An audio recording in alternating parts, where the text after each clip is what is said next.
Bon, mes amis, ce soir, Bezrat Hashem, on va continuer à étudier notre rite habituel, notre rythme, Bezrat Hashem. Et... Ah non, non, pas rien. Excusez-moi. Demande gentiment, s'il te plaît. Le Facebook. Et Bezrat Hashem, donc, on va aborder notre sujet, un sujet important qui parle surtout à notre période. Notre période, c'est quoi? C'est la période de mois de Elul, le dernier mois de l'année. Le mois où on ferme les tikim. Comment on dit les tikim? Les dossiers de toute l'année. C'est là où on est en train de signer, Bezrat Hashem. On va signer tout ce qu'on a fait pendant toute l'année. Et Akadosh Baruch Hu, il nous a donné, comme le dernier mois, il nous a donné une gesta, on dit en hébreu. C'est-à-dire, il nous a donné un petit coup de pouce en nous disant que le dernier mois, il a une force de réparer tous les mois de toute l'année. Ça veut dire, chaque jour de ce mois-ci, il répare chaque jour de tous les mois qu'on a passés. C'est-à-dire, le 1 Elul, il répare tout le 1 de tous les mois qu'il y a eu. Le 2 Elul, il répare tous les 2 de tous les mois qu'il y a eu. Et ainsi de suite. Tous les jours du mois de ce mois-ci, il répare tout. C'est-à-dire, on a la possibilité, en fait, de réparer toute cette année-là, comme si de rien n'était, grâce à ce mois-ci. Quand on essaye d'être une bonne personne, quand on essaye d'être... on a de la moralité, et d'essayer de ne pas trop se lâcher comme il faut. Maintenant, la question qui se pose, et ça énormément de personnes posent cette question, ok, alors on a compris que c'est important, qu'il faut faire teshuva, qu'Akadosh Baruch Hu, il peut nous ramener, etc., etc., etc. Mais, c'est quoi faire teshuva? C'est quoi? Vas-y. Les mêmes péchés. Teshuva, c'est beaucoup plus compliqué que ça. Hein? Torah 6, se retrouver dans le même moment, dans le même endroit, dans la même chose, au même moment, la même situation à ce moment. Ouais. Il ne veut pas reproduire la chaîne. Slicha, de recommencer tout depuis le début, à chaque moment. C'est une histoire mélodieuse. C'est-à-dire, c'est quoi une histoire mélodieuse? Parce que j'ai des trucs. Ah. Se remettre en question à chaque seconde, chaque instant. Se retrouver dans le même match, se retrouver dans le même match. Vous avez tous raison, mais tout ça, ce sont des belles paroles. Ce sont des belles paroles. Oui, le concret. C'est quoi C'est quoi l'action? Quelle action? Vas-y, dis-moi quelle action. Penser par l'action. Dafka la tchouva, c'est l'inverse de l'action. Non. C'est de plus faire. C'est la vérité. Mais non, dans l'action, de ne pas faire. Ben, ça s'appelle de pas faire. Pas faire, oui. Donc c'est l'inverse de l'action. Donc c'est quoi la tchouva? C'est aussi l'action de faire. Quoi? De commencer, de mettre tes thèmes, de commencer. Alors c'est ça que je te pose. C'est quoi la tchouva? Là tu me dis de mettre tes thèmes, de faire Shabbat. C'est quoi? Mais qui c'est quoi? On commence par quoi? On fait quoi? C'est quoi qui m'avance le plus? On commence par quoi? Je sais pas, ça veut dire c'est quoi? Il n'y a pas un thème, il n'y a pas un truc simple. Quand quelqu'un est malade, on lui dit il te manque des vitamines C, prends des vitamines C, on termine l'histoire. On commence par reconnaître nos péchés. Non, ça c'est Bichlal, ça c'est quelqu'un, je parle même pas de ce cas-là. Je parle d'un cas qu'un mec, il a compris qu'il a fait des péchés, d'accord? Il a demandé pardon, il a dit Ratati Aviti Pachati, je te... C'est ça, tu vois? Non. Mais tu recommences pas quand l'action se représente. Ah mais c'est ça le problème, c'est que si tu te prends pas en main, tu vas recommencer, frère. Ouais, alors comment? Alors c'est ça la question, une vraie tchouva, La pensée, toujours penser positif. c'est aussi, ça aussi. De parler de Torah, C'est quoi de parler de Torah, c'est-à-dire? constamment, d'avoir des bonnes paroles. Ouais, tout ça c'est des bonnes, tout ça ça aide, tout ça ça aide. Briser quand il y a une chute et que tu as envie de retomber dedans. Ouais, ben ça c'est impossible à le faire ça. De quoi? À briser. C'est-à-dire quoi? Tout le problème de nous, c'est que nous malheureusement on retombe à chaque fois, de toute la vie. Donc la question qui fait, c'est quoi qui va m'aider à vraiment prendre une décision, que cette décision-là, elle va fonctionner sur moi pour que je ne puisse plus refaire ces choses. Et si je le refais, alors ça ne sera pas tout le temps, ça sera peut-être une fois de temps en temps. Et quand je le ferai, ce ne sera pas comme les dernières fois que je les avais fait. Ça va être vraiment à contre-cœur, ça va être dégoûtant, ça va être comme ça. Parce que c'est quoi une prise de conscience? Parce que c'est quoi une tchouva en vérité, en termes normal? Hein? Non, la volonté c'est tout en fait. La volonté c'est un... Reconnaître son temps. Non mais ça, reconnaître c'est la base de tout, obligatoire. C'est un changement Oui, radical. un changement. Oui, mais c'est ça que je vous dis. Vous avez tous raison. Ce sont tous des mots qui sont sympathiques. Mais en fait, c'est quoi le mot qui accélère? C'est quoi la pédale qui fait accélérer la voiture? Le mot tchouva. Tant qu'on ne sait pas ce que c'est, alors on a beau nous parler pendant des années et des années. Revenir vers Dieu, vraiment. genre, Oui, avec amour, avec tout. c'est quoi revenir vers Dieu? C'est quoi? C'est dire quoi quand tu dis reviens vers Dieu? C'est de penser à chaque seconde que tout ce que tu fais, c'est du mal Hachem. Non, ça c'est pas tchouva, ça c'est normal ça. Ça c'est normal, c'est pas D'accord, tchouva. il y a des moments où on n'y était pas dans la vie. Mais oui, mais moi je te parle de la tchouva. Ça veut dire, c'est quoi la tchouva? C'est réparer. C'est ça la tchouva. C'est réparer les dégâts. C'est ça la tchouva. Comment tu répares tes dégâts? C'est quoi les dégâts? Vous savez c'est quoi les dégâts? En s'annulant à Dieu. En s'annulant à Dieu. Dans l'autre sens. En s'annulant à Dieu, s'annuler à Dieu c'est tout le temps. C'est pas dafka quand tu veux faire tchouva. Ouais, tout ça ça aide, tout ça ça aide. Je parle dans la racine en elle-même. C'est à l'inverse. Le problème c'est quoi? C'est que la tchouva, comme je vais expliquer tout ce que vous tous vous avez dit. La tchouva c'est quoi? C'est une bonne volonté qui naît, qui se crée en moi, et que cette volonté-là, elle me pousse à changer. Alors, cette volonté, elle est bien, elle est bonne. C'est quoi? C'est Akadosh Baruch Hu qui t'aide. Akadosh Baruch Hu, il t'aide à avancer. Maintenant, c'est quoi le Inyan? Le Inyan, c'est que cette bonne volonté-là, en fait, c'est un coup de pouce qu'Hachem il t'envoie. Mais c'est pas ça l'essence de la tchouva. Ça, c'est juste pour t'aider à faire tchouva. La vraie tchouva, c'est pas ça. Non.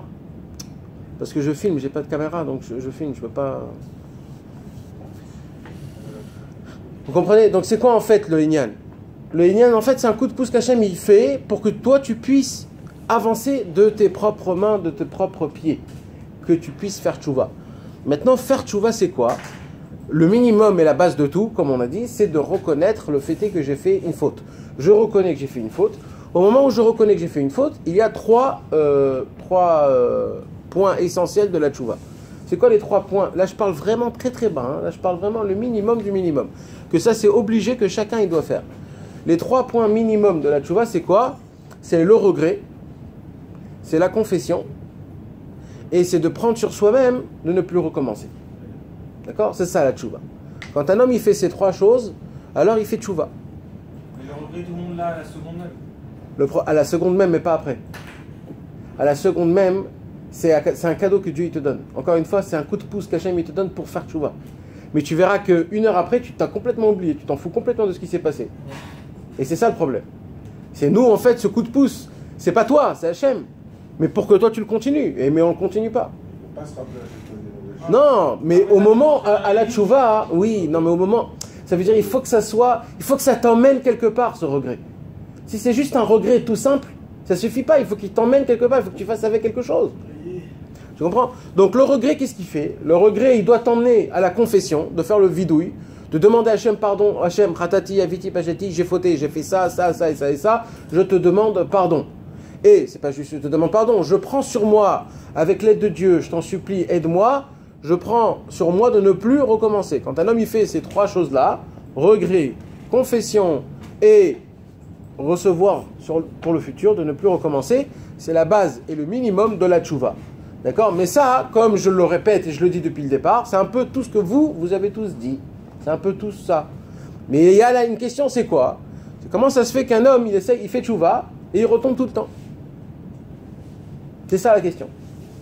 Alors le problème c'est quoi? C'est qu'il y a un des 3 de la tchouva, un des 3 pactes qu'on a fait dans la tchouva, n'est pas sincère. C'est quoi dans le regret, la confession?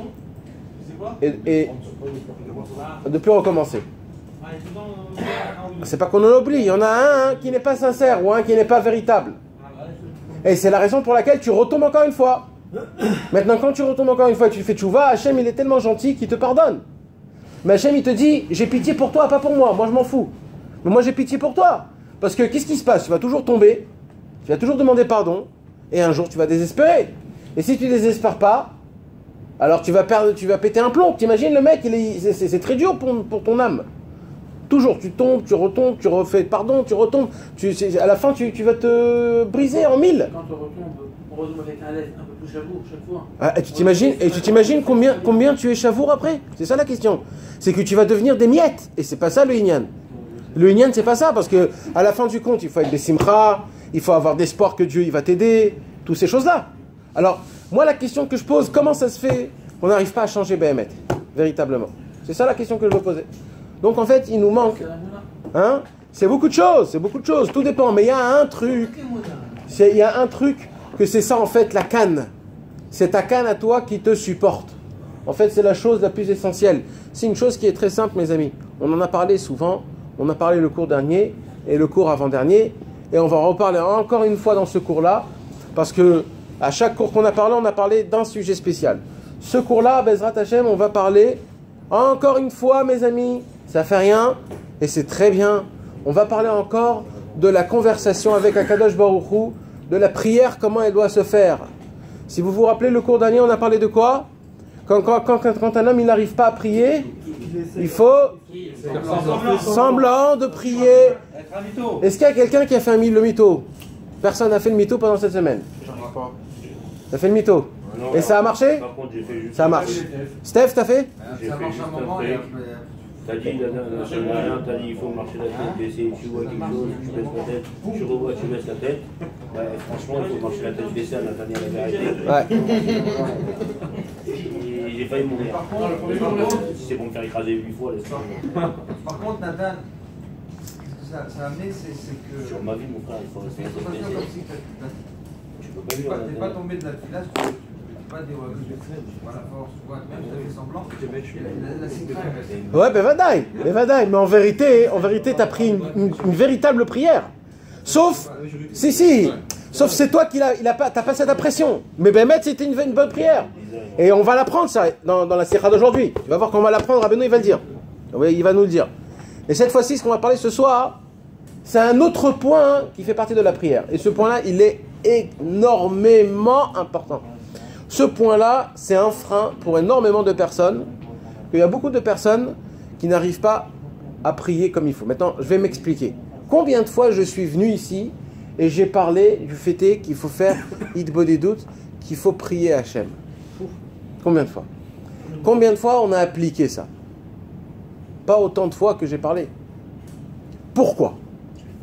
Il y a quoi? On est des malades psychopathes? On a un retardataire dans notre cerveau? Je comprends pas. Un mec qui te dit va acheter des clopes, tu descends t'achètes tes clopes, tu remontes. Pourquoi c'est aussi compliqué de dire prie à Hachem, parle à Hachem? Tous les jours, toi, une clope, c'est là tout de suite. Tous les jours la clope. Tous les jours la clope. Et peut-être qu'on n'y croit pas. Alors, on n'y croit pas, merci. Non, c'est pas qu'on n'y croit pas. On n'y croit pas. Alors, on a parlé de ce sujet-là. On a dit même si on n'y croit pas, essayez quand même de faire, essayez quand même de parler, ça va aider. On a parlé de toutes ces choses-là, tu comprends? Tu descends en bas, tu des clopes, Ouais. tu reviens avec ton paquet de cigarettes. C'est vrai ça aussi. Là, tu vas. Mais il y a quand même une sensation après ton niveau des doutes. Ça reste sur la Emouna. Nahon. Mais il y a quand même une sensation quand tu fais un vrai des doutes. C'est quoi un vrai des doutes? C'est que Béhémet, tu te prends une demi-heure et tu parles Béhémet à Hachem, Mamash, tu fais ton bilan, etc. Il y a quand même une sensation de je me suis vidé. C'est quand même une sensation que tu ressens. Donc ça veut dire c'est pas rien du tout. Et aussi le fait est qu'un homme il parle avec Hachem, il y a une annulation que tu t'annules devant Akadosh Baruch Hu, qu'il n'y a rien au monde qui te fait cette annulation-là.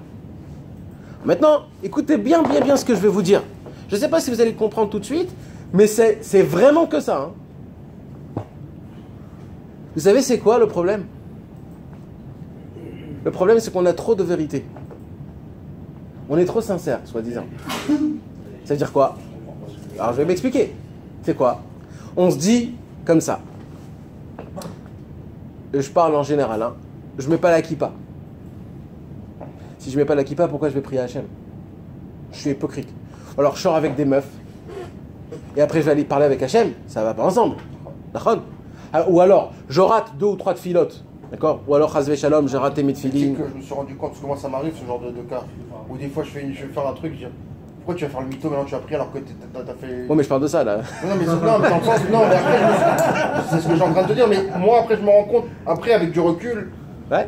qu'en fait c'est encore plus mytho de faire ça parce que c'est juste tu. Alors voilà. C'est par manque de corps de te dire allez, il faut se battre pour essayer de. C'est la bagarre. Et c'est ça, Nachon. Mais alors, C'est la moi, sortie de secour. alors c'est ça qui dit Rabbi Nachman, c'est soi-disant un surplus de sincérité. Mais cette sincérité, Mytho. c'est pas que c'est du mytho, c'est de l'imbécilité, comme il n'y en a pas deux. Maintenant, je continue parce que chacun, il faut qu'il comprenne, d'accord? Quand par exemple un mec, toute la journée, il était sa tête dans le travail, sa femme, les enfants, le truc, toute sa journée, il n'a pas eu une seule seconde de sainteté toute la journée, d'accord? Quand il rentre chez lui à la maison, et il se dit, bon, j'ai appris qu'il faut qu'on parle à Hachem, d'accord? Il va se dire, mais attends, toute la journée, j'étais tellement loin, comment je peux d'un coup comme ça parler à Hachem comme ça, d'un coup? Je peux pas. C'est impossible, ça fonctionne pas, ça marche pas ensemble. Tu peux pas associer ce deux genres de train de vie. Tu peux pas. Toute ta journée, pendant 18 heures, ta tête était dans ce monde. Ta tête, ton cerveau, il roulait à 300 km/h dans le circuit de ce monde. Tu peux pas d'un coup freiner d'une seule... Tu peux pas. Si tu freines d'un coup, tu t'exploses la tête. Tu peux pas. Il faut freiner lentement. Et c'est quoi freiner lentement? Il faut prendre son temps, il faut essayer d'étudier, il faut faire des petits télim, oui, petit à petit, pour après tout de suite parler à Hachem. Mais d'un coup parler à Hachem, tu peux pas. Tu freines directement à 300 km/h, tu t'éclates la tête. Alors il y a ce genre de questions, de réponses qu'on se dit dans notre tête, avec les pensées, les mauvaises pensées que j'ai. Ou alors, j'ai bouffé aujourd'hui comme un goinfre.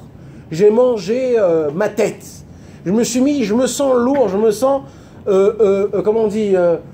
un goinfre, je me sens un mec rempli, un gros porc, Bekitsour. Je me sens un vrai...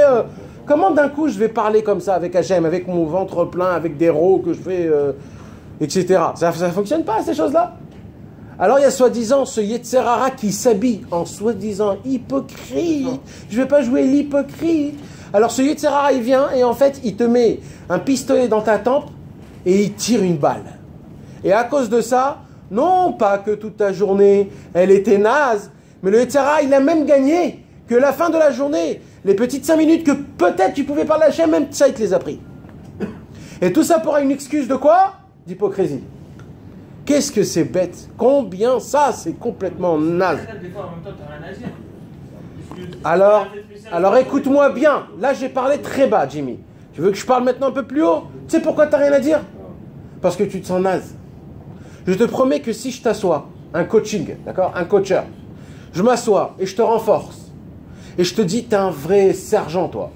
T'es un élève de Rabbeinu, tu es méfitz des six frères Rabbeinu, tu parles de Rabbeinu, tu voyages à Ouman plusieurs fois dans l'année, et je te remonte. Frère, tu vas aller faire une bonne des doutes comme un lion. Parce que tu vas te sentir dans l'histoire. Tu vas te sentir partie, tu fais partie de tout, là. Le problème, c'est quoi? C'est ça que je vous explique. C'est que la racine... de toutes les bases pour lesquelles tu fais pas tout, si c'est la prière, si c'est les tefilines, si c'est Shabbat, si c'est la joie, si c'est la confiance en Dieu, si c'est le désespoir, la racine de tout, c'est qu'on ne se considère pas. C'est qu'on se croit un mec naze. On se croit, je vous ai parlé de ça des centaines de fois, mes amis. Pourquoi c'est important de s'habiller comme des vrais juifs? Pourquoi c'est un peu grave? On a étudié dans ma paracha de la semaine dernière qu'il ne faut pas s'habiller comme les habits des non-juifs. Pourquoi ça c'est interdit? Quelle interdiction il y a dans ça? Qu'est-ce qu'il y a de grave dans ça? C'est pas que tu t'assimiles, c'est parce que tu te... Atamashvé, tatsmecha, c'est-à-dire, comment on dit? Tu te compares. Le rôle il est le même, ça veut dire quoi? Tu fais partie de cette équipe. Et quand tu fais partie de cette équipe, automatiquement tu fonctionnes d'après l'équipe. Tu oublies qui tu es, d'où tu viens. C'est ça, tes origines. Et à cause de ça, malheureusement, qu'est-ce qui se passe? Tu es obligé de te conduire par rapport à la considération que tu te considères. Donc automatiquement, quand tu es toute la journée avec des personnes qui râlent, qui pleurent, qui ont je sais pas quoi et qui sont pas contents, etc., alors toi aussi, dans ta neshama, que tu le veuilles ou pas, tu es comme ça. Même si tu le ressens pas, tu n'es pas obligé de te le dire.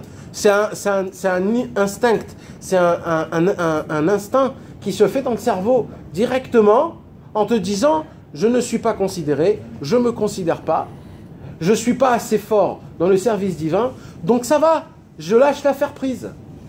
Et je ne suis pas obligé de m'engager aussi tellement. » Nous, etc.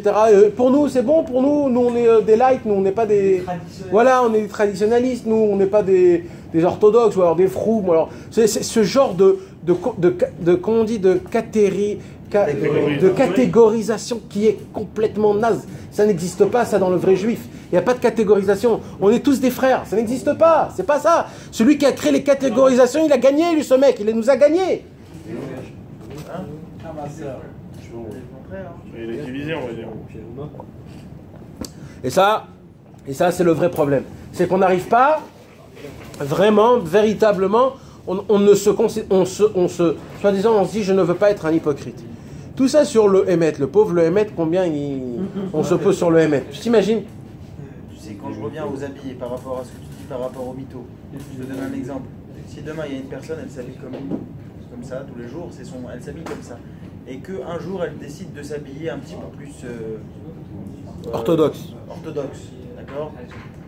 Peut-être que ça peut lui faire peur par rapport au comportement qu'elle a dans sa vie. Exactement.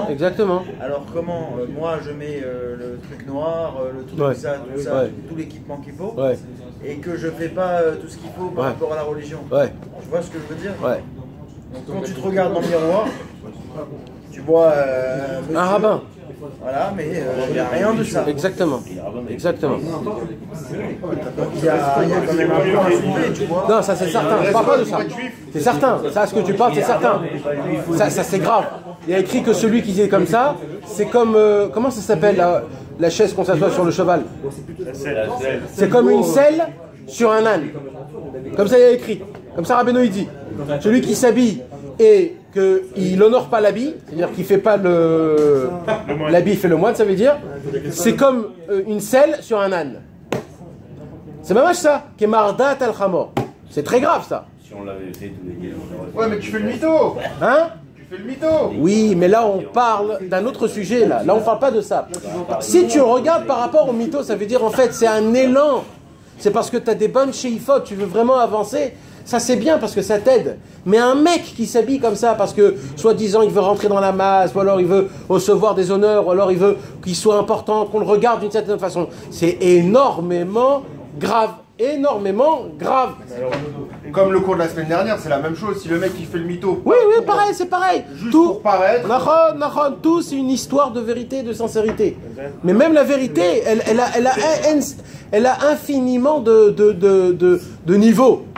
Parce que c'est pas mieux pour une personne de rester. Il a peur de. Non, il faut faire semblant, mais si tu veux faire semblant pour paraître, pour te simple, c'est pas simple. Ça c'est bidon. Non, ce que tu es, c'est pas simple. C'est pas simple ce que tu es. Non, ça veut dire que je veux pas prendre pour. Je peux pas dire, je peux pas conseiller un conseil pareil. Chacun, c'est un catégorie. C'est chacun son histoire. Comment tu fais pour savoir quel Comment tu fais? Tu pries, Hachem, il te donnera la réponse, frère. C'est chacun son truc. Je peux rien dire, moi, à ce sujet-là. Alors regarde maintenant, je reviens à ce que j'ai dit. Donc la démarche progressive d'une personne qui veut évoluer, elle commence par mettre la kippa. Celui qui a des tzitzit. Tu vois ce que je veux dire? Et après, au-delà des tzitzit, ça devient... Non, tu sais, les gens, parce que les gens ne le savent pas. Mais c'est faux. C'est faux. Tu sais, qu'est-ce qu'il y a écrit dans la halakha? C'est exceptionnel ce qu'il y a écrit. Il y a écrit, il ne faut pas être extrémiste. Il faut ni aller dans le luxe exceptionnel des habits, ni dans le laisser aller. Il faut s'habiller d'abord dans le juste normal. Ça veut dire ni là, ni là. Des habits simples qui coûtent pas très cher, qui sont simples, qui te font dans la masse. C'est ça d'être un juif, tu comprends? C'est-à-dire quand tu prends des habits normaux, ça veut dire pas trop ou là. C'est déjà un troisième commencement, c'est un troisième niveau, tu comprends? Après, il y a les couleurs, par exemple. Pas trop fluorescent, pas trop sombreux, normal, ça veut dire encore. Tu comprends? Il y a plein de niveaux dans ces choses-là. T'es pas obligé d'aller au noir directement, etc. Des choses comme ça. Bon, aujourd'hui, c'est pas comme avant. Aujourd'hui, c'est une autre histoire. Peut-être qu'il faut pas s'assimiler. Ouais. Nahon, t'as raison. Mais ça, c'est ça que je lui ai dit. Ça, c'est des choses que chacun il doit ressentir. Je peux pas dire à un mec habite-toi comme ça. Je peux pas. C'est le contre-dit de tout ce qu'on vit. C'est chacun ce qu'il ressent. C'est comment tu ressens. Juste. N'essaye pas parce que l'habit, moi je dis que l'habit fait le moine. Et c'est ça, c'est la raison pour laquelle on s'habille, soi-disant, friqué, en crânant, en ayant des choses tout. Pourquoi? Parce qu'on veut se la péter. Et si je m'habille normal, alors je suis un naze quoi. Alors je m'habille avec des super belles, comment on dit, des marques. etc. Pourquoi? Pour faire montrer aux autres. Voilà, moi je suis un mec qui est super classe et je m'Afrique, etc. Alors ce qu'on te demande, c'est non, sois un homme. Oui, t'es pas obligé de rentrer dans le. Mes amis, là on s'écarte un petit peu. Je voudrais essayer de se re-encadrer, s'il vous plaît. Alors oui, c'est sûr que c'est important. La faune, c'est énormément important. Mais tu t'imagines combien de choses si c'est important dans comment ça. Eh oui. On ne pourra jamais avancer, donc on est obligé de... Et crois-moi que les paroles de Rabbi... même grâce à ça. Je sais pas. Je sais pas. Quand tu, par exemple, on étudie une sikha, mais tu dérapes un petit peu, ça nous permet d'avancer aussi. J'espère. Attends, la question pour combien c'est pour bien à quelqu'un? Pourquoi on essaie de se rapprocher de la Rabbeinu? Est-ce que vraiment on essaie de se rapprocher de la Rabbeinu? Est-ce qu'on vraiment, ou bien on veut savoir? C'est un dérage. C'est quoi? Pourquoi on n'arrive pas à faire l'évolution? Pourquoi on n'arrive pas à rentrer dans le personnage? Est-ce que vraiment on a besoin d'être dressé? Il faut être dressé pour faire ça. Parce que moi, je pense que c'est pas ça le but. Mais pour à l'époque, c'est pas resté, non? Ce que tu as dit, on n'arrive pas. Il a dit quand il est arrivé en rigolant, il a dit vous faites ce qu'il a écrit, ce qu'il a dit Rabbi Nachman, vous faites la Galgout, vous faites ça. Est-ce qu'on fait ça? Il y a un loir entier à Gordon. Il y a quoi? Il y a un loir, le loir de Rabbi Nachman à faire ce qu'il demande Rabbeinu, tu sais, dans le loir comme bon, ça. Laissez-moi s'il vous plaît juste répondre et essayer de se re-encadrer là, mes amis. C'est tous des mythos, moi. Tous parce que c'est une mode, moi, pour moi. De quoi? Tous les mecs, là, c'est une mode, c'est beau. Écoutez-moi, mes amis. T'as compris ce que j'ai dit à Kov jusqu'à maintenant sur le sujet? Parce que Béhémet, c'est ça la réponse. Mais malheureusement, on capte pas. On ne se considère pas. C'est tout le Inyan. Non, mon ami. De savoir qui tu es, c'est pas de la gava. On n'est pas des rikiki.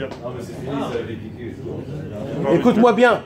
La base et le secret du monde en entier pour vivre spirituellement, l'oxygène pour vivre spirituellement, c'est l'enseignement du Likutémoa numéro 282, qu'on en a parlé énormément, c'est de toujours se juger du bon côté et de juger son prochain du bon côté. Quand Rabbi Nachman il a dit que ça c'est la base et l'oxygène de tout, pourquoi il a dit ça? Stam? C'est un psychologue Rabbi Nachman, pourquoi il a dit ça?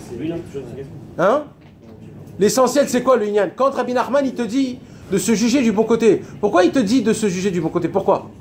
C'est rien, il dit c'est important pour toi. C'est parce que quand un homme il se juge du bon côté, qu'est-ce qui se passe? Il dévoile l'étincelle divine d'Akadosh Baruch Hu. Ça veut dire il dévoile le Dieu qui est en lui. Ça veut dire nous, en nous-mêmes, on n'est rien, on est des humains. Nous en nous-mêmes. Quand tu nous regardes nous-mêmes, on est des humains. On va aux toilettes, on dort, on a faim, on veut manger, etc. Donc ça c'est comme un animal, mais un peu plus avancé. C'est quoi qui nous fait de nous quelque chose de spécial? C'est la divinité qu'il y a en nous.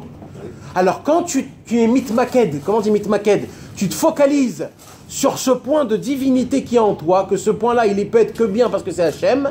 Alors quand tu te focalises dessus, tu deviens vraiment une bonne personnalité.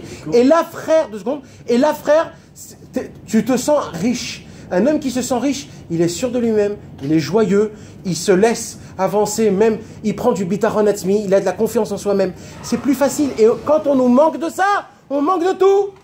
Mais excuse-moi, comment on différencie ça de la gava alors, toujours cette question, elle revient sur ce truc. C'est quoi de la gava?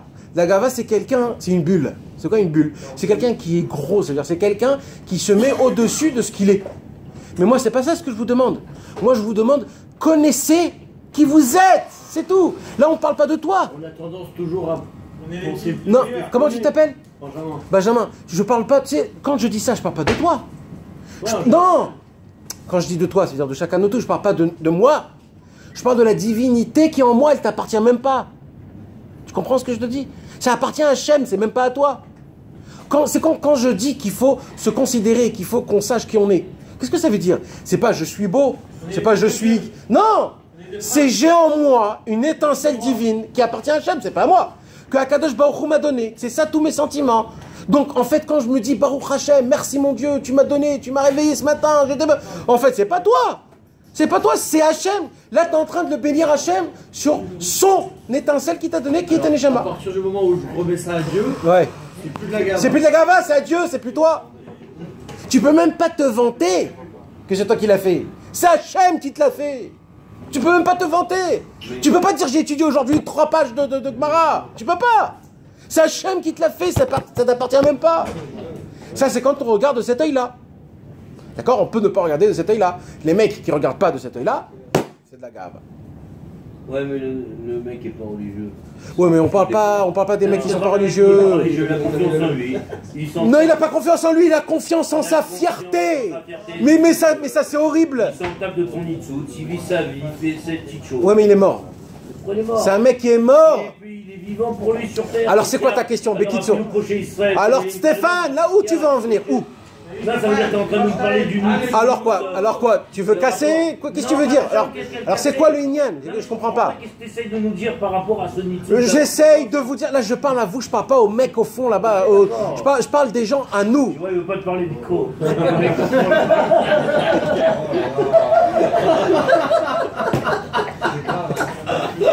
Excusez-moi, je suis humain. Toi, Stéphane? Non, c'est pas ça ce que je voulais dire. Moi, ce que je voulais dire, c'est moi je parle à nous-mêmes, d'accord? Arrêtez de regarder au-dessus de votre. Viens, on se regarde, chacun il se regarde que soi-même. On n'a pas besoin de regarder notre ami et nos copains et nos voisins. D'accord? Moi, quand je vous parle de nous-mêmes. Ça veut dire quoi? Là, je vous présente un problème. Je vous donne la solution, les gars. Ben, je vous donne. C'est pas moi, Chas Shalom, moi je suis rien du tout.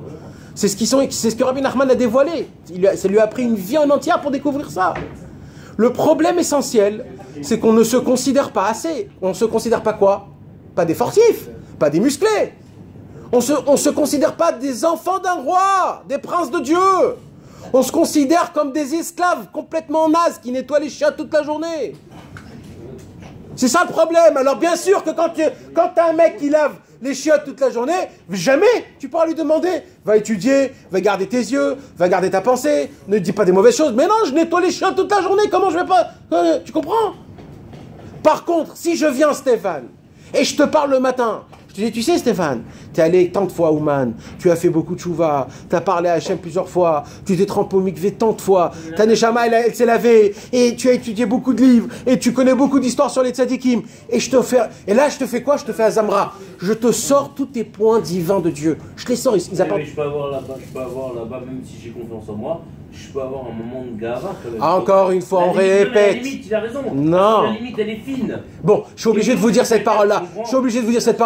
Il dit Rabbi Nathan, l'homme qui pose la question quand il dit à Zamra, on va tomber dans la gava, c'est un homme qui n'a jamais pratiqué à Zamra. De regarder que les points positifs. Et tu sais pourquoi il dit ça, Rabbi Nathan? Parce que l'homme qui fait à Zamra, c'est Dafkassa qui casse la gava. Pourquoi? C'est inexplicable. Non mais un homme il a une mâchement. T'as pas compris ce que je dis? Un homme il a une mâchement. Il comprend pas ce que je dis. Mais c'est inexplicable, c'est pas logique. Non frère, il y a une ségoula. Non,